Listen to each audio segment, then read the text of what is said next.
अस्सलाम वालेकुम नाज़रीन, JN न्यूज़ HD के साथ मैं हूं नाइला भट्टी। नजर डालते हैं आज की अहम खबरों पर।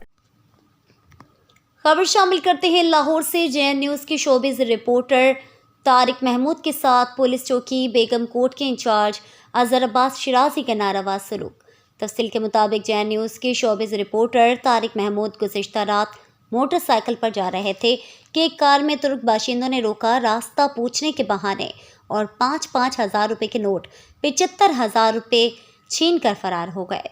जब इसकी रिपोर्ट चौकी बेगम कोट कराने के लिए गया तो इंचार्ज चौकी अजहर अब्बास शिराजी ने नुमाइंदे के साथ मिसयूज़ लैंग्वेज इस्तेमाल की और रिपोर्ट दर्ज करने से इनकारी हो गया।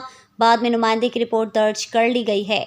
हमारे नुमाइंदे के साथ इंचार्ज चौकी बेगमपुरा ने ज़्यादती की है। कार्रवाई की जाए और इन तुर्क बाशिंदों को ट्रेस करके रकम रिकवर की जाए। अगर ऐसा ना हुआ तो सहाफ़ी बरादरी एहतजाज की कॉल देगी।